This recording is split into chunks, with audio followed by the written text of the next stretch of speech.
Pastor, pakisura pag pinto sa Siguro maganda tumayo tayo para sila chairman nakaupo na lang dahil tatapos sila tapat na.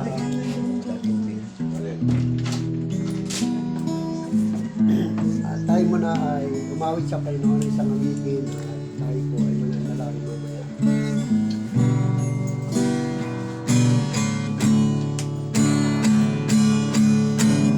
God will make a way for the things of you. We walk in ways we cannot see. He will make a way for me. My God, for the grace of glory shine. Love and strength for His name. He will make a way.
Purihin ka, Panginoon, sambahin ka. Salamat po, O Diyos, sa oras na ito. Ikaw ang siyang mataas, mapuri. Samahan niyo po kami, O Diyos, sa iyong gawain. Give us wisdom sa iyong salita. At muli, ikaw po ang siyang mataas. Ito po ang aming samot dalangin sa pangalan ni Jesus. Amen. Amen. Okay, tayo po yung sabay ng salamat tayo po rin sa Diyos. Amen. Gamitin natin ang mga gamay sa Panginoon.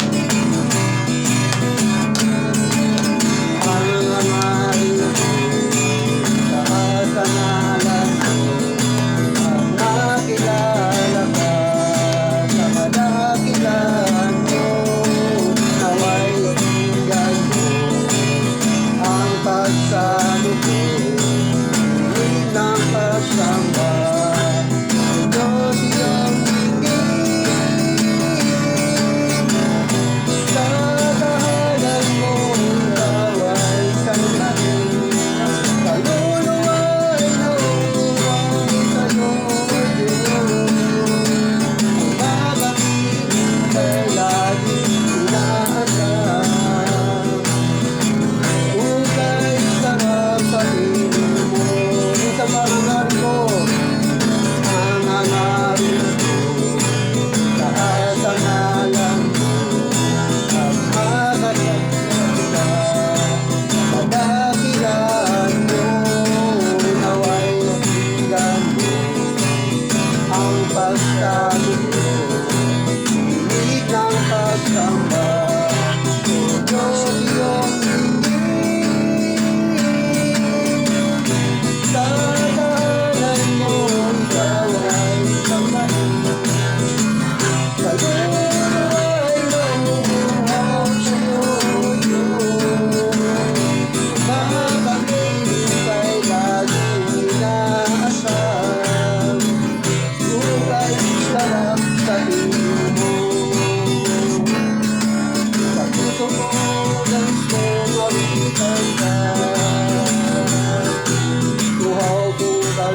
Let us continue to worship the Lord at the right from us.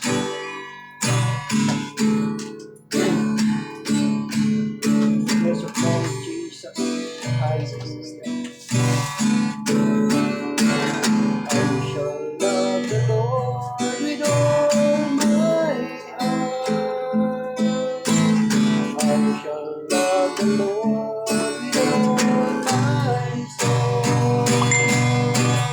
I shall love the Lord with all my mind,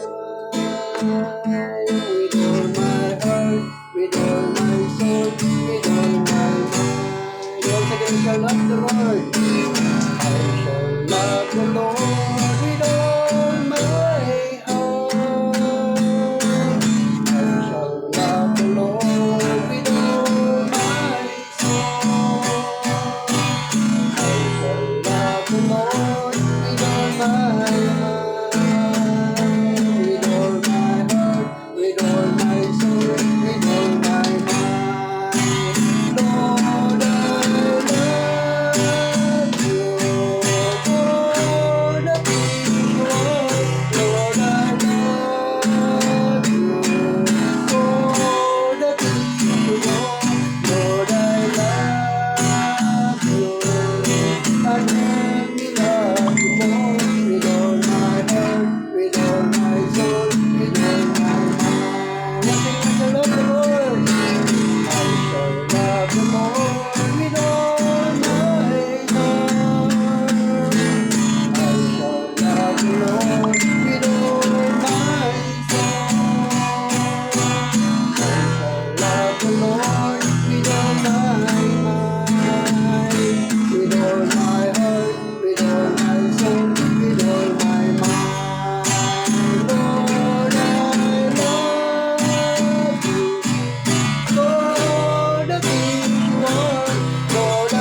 sa iyo bilang pagsamba namin sa iyo, Ama, sa lugar nito, God, sa Espiritu at sa katipukanan, sa mga bagay na hindi namin nakikita o naiinipin ng Panginoon. Kaya, O Diyos, alam po namin ikaw ay nasa aming kalagitnaan. Kaya dapat ka lang namin purihin. Dapat ka lang namin awitan bilang pagsamba namin sa iyo, Panginoon. Kaya Lord, pagpalain niyo rin, O Diyos, ang iyong mga salita na aming mapapakinggan, na ang iyong mga salita, O Diyos, ang siyang mangungusap sa amin at tuturuan niyo po kami kung paano kami mamuhay ayon sa iyong kalooban, ayon sa iyong kabanalan, Panginoon. Kaya salamat, Ama, sa mga audio to, God, sa loob ng isang oras, pupulihin ka namin at dadakilahin ka namin sa pangalan ng Ama, ng Anak, at yung Banal Espiritu Santo, sa pangalan ni Jesus, wala na rin magsabi ng Amen! Tayo ba'y makapag-upo na? Yan. Purihin po ang Diyos. Masarap po ba magpuri sa Panginoon? Masarap po ba? Amen?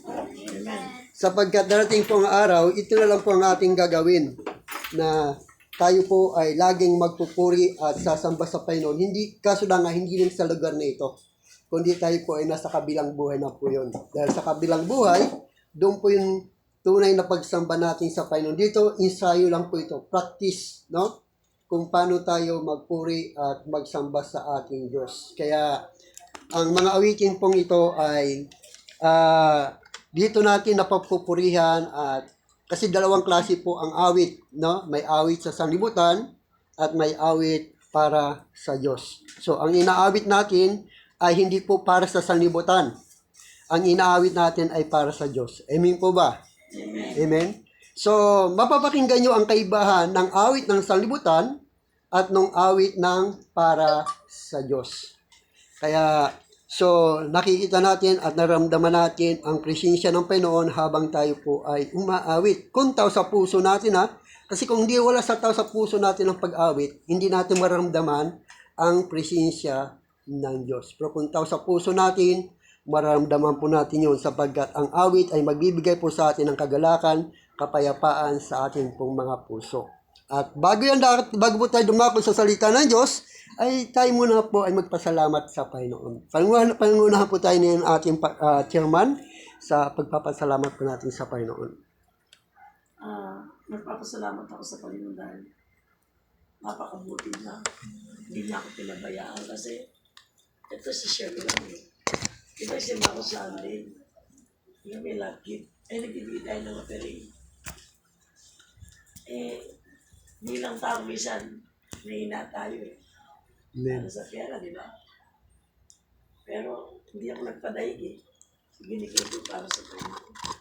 Nagbigay na ako ng mga malit, hindi pa ako satisfied. Yung para sa Panginoon, sa Lord. Walang halaga itong pera ito Dumating yung puntong pagsubok sa buhay ko. Alam ko, hindi mo pa kaya ibigay ko para sa Panginoon. Alam mo, kagabi, dumating yung bigla lang ako nag-LBM. Suka ako. Tulog. Yung oras na yun, siguro kaya 4 at 5 ako. Napakabuti ng Diyos at pray ko ako. Sabi, Lord, tulungan mo ko. Kasi inuna ko siya Amen. Diba? Napakabuti ng Diyos kasi hindi ako, yung para sa Panginoon, binigay ko Kung iniisip ko yung sarili ko na gagaanin ko yung sarili ko, hindi maganda para sa akin. Hindi ako nagpadaig Binigay ko para sa Panginoon. Kaya salamat sa Panginoon dahil hindi niya ako pinayaan na lumala yung aking sakit. Kasi nakalima ko pag hindi sabay, nakatulog na ako. Hanggang ngayon, siguro nakalima lang ako, naka-normal na yung paparamdam ko. Kaya salamat sa Panginoon. Yun isang naisip ko sa buhay ko na hindi ko pinag-ait yung para sa Panginoon. Kaya salamat na hindi niya talaga ako pinabayaan na isang tao lang tayo, minsan na yung pero hindi ako pinabayaan na magkasala at pangarawa yung nangyari sa buhay ko na pinagaling niya ako. Kaya salamat sa Panginoon. Amen, no? So, mapalad po ang tao mapagbigay. Alam nyo ba yung pagbibigay? Diyan dumadali yung pagpapala ng Diyos Subukan mo yung puso. Di ba may sa probinsya lang, di ba mahilig yung mga puso? Subukan mo, huwag ka magbigay sa puso. Hindi ka bibigyan ng puso. Maraming tubig sa ilalim ng puso Pero kailangan mo magbigay para ikaw ibigyan. Paano tayo magbibigay? Kumuha ka ng isang pitsil na tubig. Subukan mo buhusan yung puso. Di ba? Gripo. Yung puso. Pag nabuhusan mo na ng tubig yon, saka pagbumba, saka lumalabas ang tubig. Ganon din yung pagbibigay. Bakit kailangan natin, ay mayaman naman ang Diyos eh. Di ba? Ba't kailangan mo magbigay? Dahil yun ang proseso ng pagpapala ng Diyos. Subukan mo wag kang, may bukurin ka, wag kang magtanim. Mayanin ka ba? So kailangan mo muna magtanim para meron kang aanihin. Ganun niya pagbibigay sa Panginoon. Kaya mapalad ang mga taong nagbibigay. Kasi nga, hindi siya mauubusan ng mga pagpapala galing sa Diyos. Pero kawawa yung mga taong tikom ang mata, tikom ang kamay, at hindi nagbibigay sapagkat kung ano nandun sa kanya, yun na lang yun. Hindi nag-spread. Hindi na tutubo yun. Kasi nandun lang yun. Hindi niya na pinamahagi eh.